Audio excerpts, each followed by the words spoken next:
आज मैं आपसे अपनी जिंदगी का वो सच बताने जा रही हूँ जिसने मेरी जिंदगी को पूरी तरह से बदल दिया था।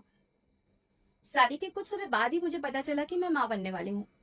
घर में हर तरफ खुशियां थी, सपने थे, फ्यूचर की प्लानिंग्स हो रही थी, सब कुछ अच्छा चल रहा था और मुझे बिल्कुल भी इस बात का अंदाजा नहीं था कि इस खुशी के बहाने से मैं अपनी जिंदगी के सबसे बड़े दर्द से गुजरने वाली हूँ।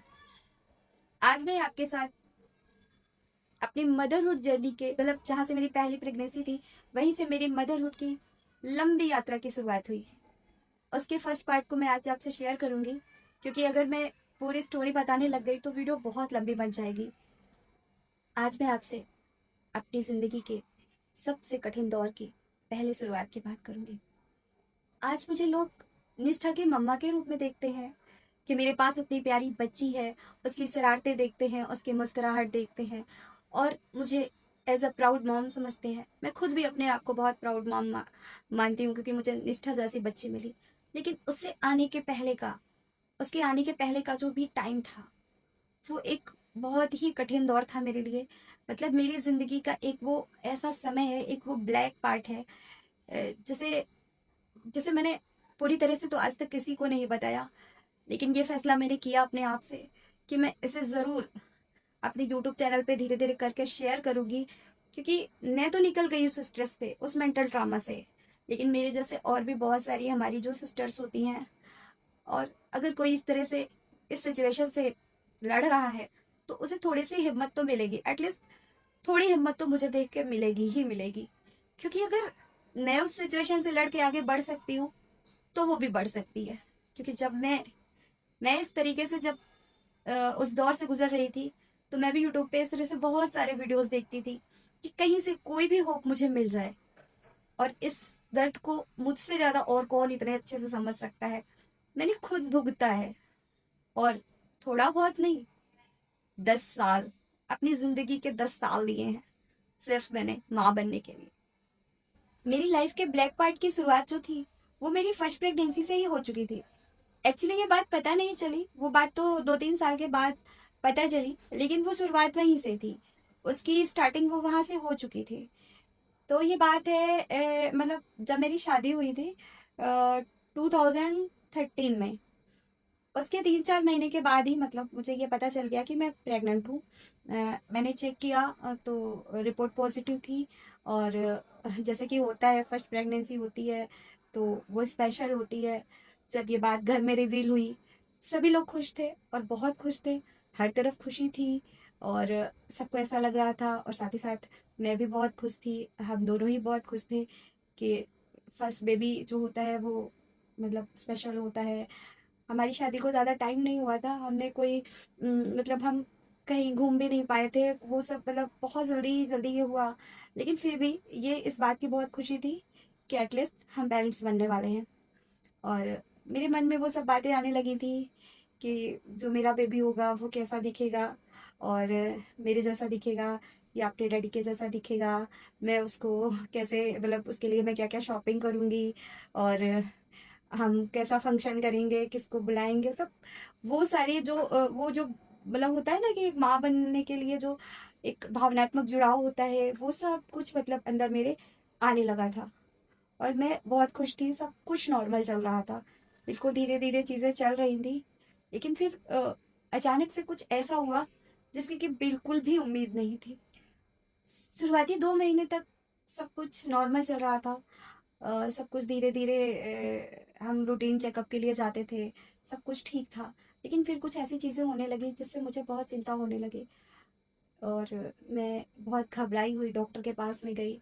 और मन में इतनी घबराहट हो रही थी, बस यही हो रहा था, बस यही लग रहा था कि सब कुछ ठीक होगा, सब कुछ ठीक होना चाहिए। क्योंकि उस टाइम तक मैं अपने होने वाले बेबी से इमोशनली अटैच हो चुकी थी। माँ बनने की जो कल्पनाएं थी वो मेरे मन में पूरी तरीके से मैं दिन रात बस वही सोचती थी। डॉक्टर से मिलने के बाद में मेरे मन में एक डर सा बैठ गया।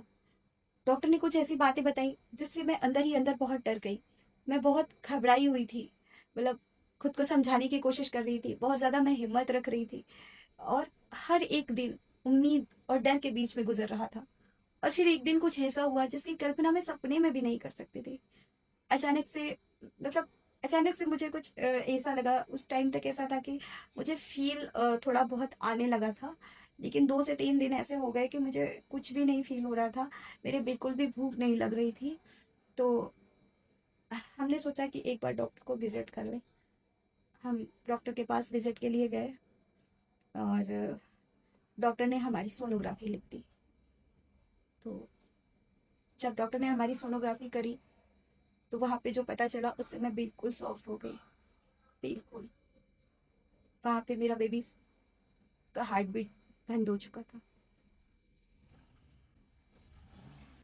डॉक्टर ने बोला कि ये प्रेगनेंसी आगे कंटिन्यू नहीं कर पाई, और उसका कोई रीज़न भी नहीं बताया। मैं बहुत रोई, मैं बहुत रोई। मुझे लगा, क्या मेरी कोई गलती हुई? क्या मैंने कुछ गलत किया? क्या हुआ? ऐसा क्यों हुआ? बहुत से सवाल। वो जो मतलब टाइम था ना, उस टाइम फ्रेम में जाके मैं आज भी अगर सोचती हूँ तो आज भी मैं अगर वो कोई चीज़ होती ऐसी जो एक्सप्लेन की जा सकती तो मैं वो एक्सप्लेन कर पाती। मैं आज भी उस एक्सपीरियंस को मैं सेम टू सेम आपको नहीं बता सकती कि मुझे वहाँ पे कैसा लग रहा था। और इसका कोई रीज़न भी नहीं बताया डॉक्टर ने। डॉक्टर से हम बार बार यही पूछते रहे, यही सवाल करते रहे, इसका रीज़न क्या है? ऐसा क्यों हुआ? ये किस कारण से हुआ? आखिर इसका अ, ये ऐसा क्यों हुआ? और डॉक्टर भी इसका कोई जवाब नहीं दे पाए। उनका भी यही कहना था, ये तो प्रकृति के हाथ में है। इसका इसका हम कुछ नहीं कर सकते। एक डॉक्टर के भी नियंत्रण में ये नहीं है कि कौन इस पृथ्वी पे जन्म लेगा या नहीं। वहां पे एक डॉक्टर का ये जवाब था। उसके बाद समय के साथ साथ धीरे धीरे मैंने भी इस बात को सीखा और महसूस भी किया कि शायद कुछ बातें हमारी बिल्कुल भी हाथ में नहीं होती। वो पूरी तरीके से नेचर के ऊपर डिपेंड करती हैं। वो हमें बहुत बड़ी खुशी दे देते हैं और एक ही पल में वो खुशी छीन भी लेते हैं, और हम कुछ भी नहीं कर पाते। हम इतने असहाय और लाचार हो जाते हैं उस वक्त, कि ऐसे हमें लगता है कि हम कुछ कर ही नहीं सकते। कुछ समय के बाद में धीरे धीरे घर वालों ने भी समझाया और मैंने खुद भी अपने आप को समझाया, और इसको एक नॉर्मल मिसकैरेज समझा, जैसा कि बहुत लोगों के साथ फर्स्ट टाइम में हो जाता है। एक ऐसी मिस हैपनिंग मेरे साथ भी हो गई, लेकिन मुझे बिल्कुल भी नहीं पता था कि ये मेरी मदरहुड की जर्नी इतनी लंबी होने वाली है। ये उस लंबी यात्रा की एक शुरुआत है। मुझे बिल्कुल भी नहीं पता था। और आज जब मैं अपनी बच्ची को देखती हूँ, अपनी जिष्टू को देखती हूँ हंसते हुए, मुस्कुराते हुए, इस तरह पूरे घर में खेलते हुए, और उस वक्त को याद करती हूँ जो पीछे छूट गया है, तो बस यही लगता है कि भगवान ने शायद मेरे लिए एक कठिन रास्ता ही चुना था। लेकिन उसके बाद उन्होंने मुझे बहुत ही प्यारी बच्ची दी है। बिल्कुल वैसा ही हमारा बेबी है जैसा हम सोचते थे, हम चाहते थे। लेकिन मैंने उसके लिए बहुत लंबा संघर्ष भी किया है।